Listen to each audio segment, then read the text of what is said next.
Olá, meus amigos, que Deus abençoe a todos os meus queridos amigos e aqueles que estudam conosco a lição.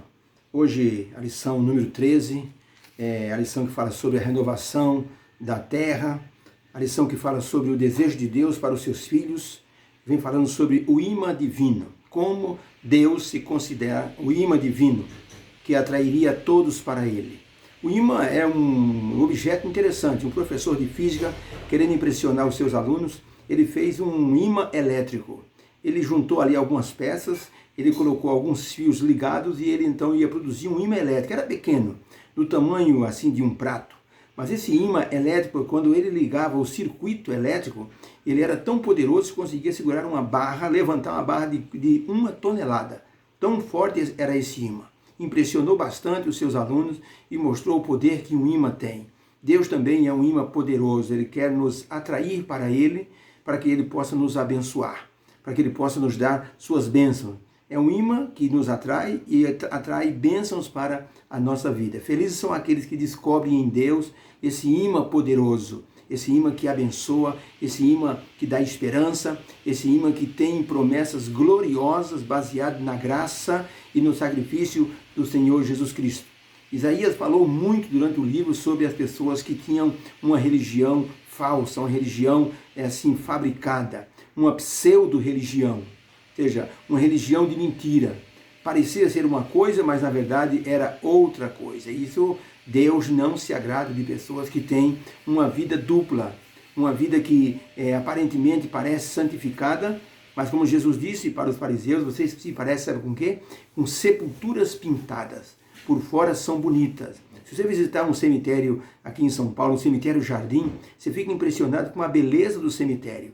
É aquele gramado maravilhoso. O velório tem sala de estar, tem sala onde as pessoas podem dormir, descansar, tem sala de TV, tem sala com Wi-Fi, as pessoas se conectam à internet, tem vários monitores, tem lanchonetes. A pessoa praticamente faz uma festa quando vai num velório. E muitos gostam de ir nesses velórios. E ali naquele jardim maravilhoso, parece que é um céu aquele local. Mas na verdade por baixo daquelas sepulturas tem só podridão. Jesus comparou a vida de uma pessoa que não tem religiosidade sincera a um sepulcro caiado, pintado. Isaías então faz uma pergunta, Isaías 66, de 1 a 19, o que ele quis nos dizer com essa expressão? Veja, Isaías mencionou o que Deus disse a respeito de pessoas que fazem aquilo que não é direito. Diz assim, Isaías 66, assim diz o Senhor, o céu é o meu trono e a terra é o estrado, o escabelo dos meus pés. E que esse lugar que vocês moram, pergunta Deus, vocês acham que esse é o lugar do meu descanso? A minha mão fez todas essas coisas e todas elas vieram a existir. Deus mostrando o seu poder criador. Diz o Senhor, mas para quem olharei? E Deus responde, eu olharei para o humilde, para o contrito de espírito, aquele que treme diante da minha palavra. Ouvi a palavra do Senhor, vós o que tremeis diante da palavra, vossos irmãos que vos odeiam e que para longe vos lançam por causa do meu nome. Essas pessoas que vos odeiam irão ouvir uma voz de grande tumulto vindo da cidade, uma voz que virá do templo, dizendo, a voz do Senhor, ela nos consolará e nos dirigirá para Jerusalém. E vós sereis consolados. Então, vocês que são odiados, são lançados fora por causa do meu nome, verso 14, vocês vão ver isso e vão alegrar o vosso coração, e os vossos olhos vão reverdecer como até a erva tenra, diante do sol ela murcha, mas diante das águas ela reverdece. Porque, diz o Senhor, a minha mão se indignará contra os seus inimigos. Eis que o Senhor virá com fogo e os seus carros serão o torvelinho para retribuir com sua ira e com furor as pessoas que hoje judiam do meu povo. Vou retribuir com furor. A sua espada entrará em ação e o Senhor entrará em juízo com toda a carne. Porque com fogo o Senhor quer purificar esse mundo. E o Senhor vai então justificar todos os que foram mortos em nome do Senhor. Pois eu conheço as suas obras e os seus pensamentos. Vem o dia em que eu ajuntarei todas as nações, e elas virão e verão a minha glória. Deus está dizendo de forma muito clara aqui que ele vai acolher o humilde, aquele que sofre pelo nome do Senhor, aquele que é hipócrita, aquele que adora ídolo, aquele que, assim, desrespeita o Deus de forma clara, esses serão castigados. Aquele que tem uma religião falsificada, uma religião de aparências. As advertências divinas são para aqueles que se fingiam, no tempo de Isaías, ser religiosos, mas adoravam ídolos às escondidas. O próprio profeta Ezequiel, ele falava que ele teve uma visão de que no templo do Senhor havia pessoas que adoravam a Deus, mas que nas recâmaras, nos lugares secretos do templo, eles tinham ídolos, adoravam ídolos. E Ezequiel chorou muito quando viu essa situação. Isaías também fala a mesma coisa, de pessoas que tinham uma religião de fingimento, uma religião que não valia a pena diante do Senhor. Na pergunta 4, o que o profeta Isaías quis dizer com pessoas que têm religião de aparência? Por exemplo, pessoas que matam um animal para oferecerem sacrifício, mas o seu coração não está naquilo. Olha o que ele diz o seguinte, Isaías 66, verso 3, quem mata um boi e é falso, é como quem tira a vida de um homem. Quem sacrifica um cordeiro é como aquele que quebra o pescoço de um cão. Quem oferece uma oblação de forma indevida, com o coração impuro, é como aquele que oferece sangue de porco. Quem queima incenso e o coração não condiz com a realidade, é como aquele que está bendizendo um ídolo. Porquanto eles escolheram seus próprios caminhos e tomam prazer nas suas abominações. Então Isaías diz que a pessoa que faz uma coisa que não está direita diante do Senhor, essa pessoa Deus não aceita. Deus diz assim, quem está com o coração insincero e oferece, por exemplo, o sangue de um cordeiro, é como quem está oferecendo o sangue de um porco. Isso é uma abominação terrível diante do Senhor.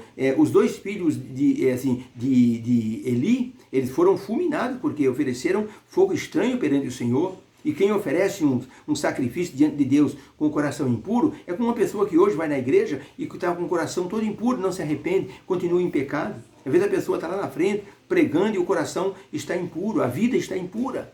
A pessoa pode até edificar outras pessoas, mas está se destruindo espiritualmente. Isaías quis dizer que uma pessoa que não é transformada por Deus, tudo que a pessoa faz, de rituais, de ofertas e de sacrifícios, não vale nada. Deus considera uma pessoa assim, como se fosse uma pessoa que mata um animal sem culpa, que oferece ofertas a um ídolo ou que queima incensos de idolatria. Deus rejeita de forma veemente a pessoa que cultua a Deus com o coração impuro. Ellen White escreveu em Mensagem Escolhida, volume 1, na página 218, a lei divina requer que amemos a Deus de forma suprema e ao nosso próximo como a nós mesmos. Sem o exercício desse amor, a mais alta profissão de fé é mera hipocrisia. Que coisa tremenda, hein? A lei de Deus requer que nós amemos a Deus de forma suprema e ao nosso próximo. Sem o exercício do amor, a mais alta profissão de fé é mera hipocrisia. Entenderam? Por isso que Deus disse os dois mandamentos maiores e que toda a lei depende deles, é amar a Deus sobre todas as coisas e ao nosso próximo como a nós mesmos. Muito bem, pergunta última de segunda-feira. A lei divina requer que nós amemos a Deus. Agora, o que Deus pretendia dizer que ele iria atrair as nações? Significava amor por Deus? O que Deus quis dizer quando diz assim, eu atrairei as nações? Como se fosse um imã.